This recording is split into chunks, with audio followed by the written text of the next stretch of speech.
ಜಗತ್ತಿನಲ್ಲಿ ಇನ್ನೂ ಅನೇಕರು ಪರಲೋಕ ಪ್ರಯಾಣವನ್ನೇ ಪ್ರಾರಂಭಿಸಿಲ್ಲ. ಇವರು ಯಾರು ಅಂತ ಹೇಳಿದ್ರೆ ಪ್ರಭು ಯೇಸು ಕ್ರಿಸ್ತನ ಮೇಲೆ ನಂಬಿಕೆ ಇಡದಿರುವಂತಹ ಅನ್ಯ ಜನಗಳು. ಪ್ರೀತಿಯ ದೇವರ ಮಕ್ಕಳೇ, ನಿಮ್ಮೆಲ್ಲರಿಗೂ ನಾನು ಹೃದಯಪೂರ್ವಕವಾಗಿ ನಾನು ವಿಜ್ಞಾಪಿಸಿಕೊಳ್ಳುವುದೇನೆಂದರೆ, ಪ್ರಭು ಯೇಸು ಕ್ರಿಸ್ತನನ್ನು ನಂಬುವುದು ಮತಾಂತರವಲ್ಲ ಪ್ರಿಯರೇ. ನಿಮ್ಮ ಆತ್ಮರಕ್ಷಣೆಗೆ ಅದು ಮಾರ್ಗವಾಗಿದೆ ಪ್ರಿಯರೇ.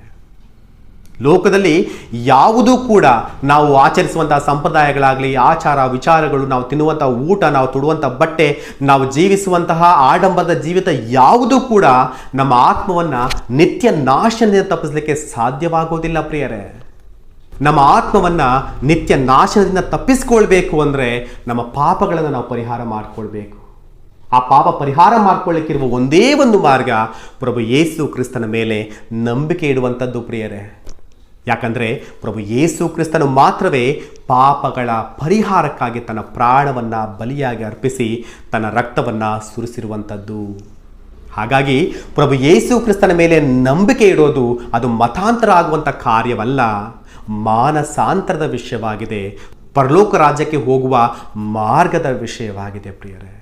ಆ ಮೂಲಕವಾಗಿ ಪ್ರಭು ಯೇಸು ಕ್ರಿಸ್ತನ ಮೇಲೆ ನಂಬಿಕೆ ಇಟ್ಟು ನಮ್ಮ ಜೀವಿತಗಳನ್ನು ಪಾಪದ ಕಾರ್ಯಗಳಿಂದ ನೀತಿಯ ಕಾರ್ಯಗಳ ಕಡೆಗೆ ಬದಲಾಯಿಸಿಕೊಳ್ಳಬೇಕು. ಕತ್ತಲೆಯಿಂದ ನಾವು ಬೆಳಕಿಗೆ ಬರುವಂಥ ಪ್ರಯತ್ನವನ್ನು ಮಾಡಬೇಕು. ಕೆಟ್ಟದನ್ನು ಬಿಟ್ಟು ಒಳ್ಳೆಯದನ್ನು ಮಾಡುವಂಥ ಪ್ರಯತ್ನ ಮಾಡಬೇಕು. ನಮ್ಮ ನಡೆ ನುಡಿ ಜೀವಿತ ಎಲ್ಲವೂ ಕೂಡ ಬದಲಾಗಬೇಕು ಪ್ರಿಯರೇ.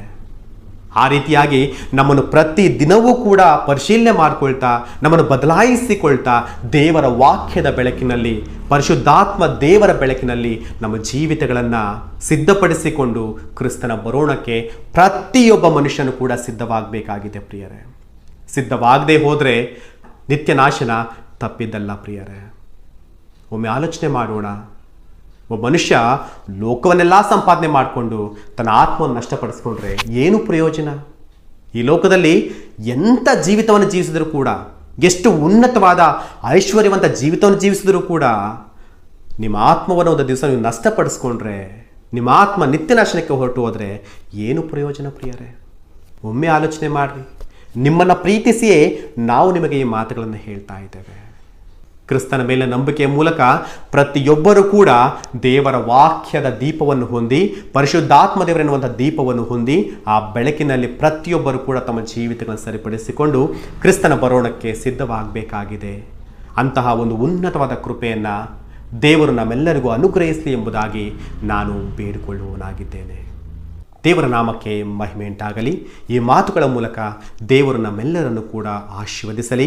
ಈ ಮಾತುಗಳು ನಮ್ಮೆಲ್ಲರ ಜೀವಿತಕ್ಕೆ ಬಲವನ್ನು, ಶಕ್ತಿಯನ್ನು, ಮಾರ್ಗದರ್ಶನವನ್ನು ತೋರಿಸಲಿ ಎಂಬುದಾಗಿ ನಾನು ತಂದೆಯಾದ ಯೆಹೋವ ದೇವರಲ್ಲಿ ಬೇಡಿಕೊಳ್ತೇನೆ. ದೇವರು ನಿಮ್ಮೆಲ್ಲರನ್ನು ಕೂಡ ಆಶೀರ್ವದಿಸಲಿ.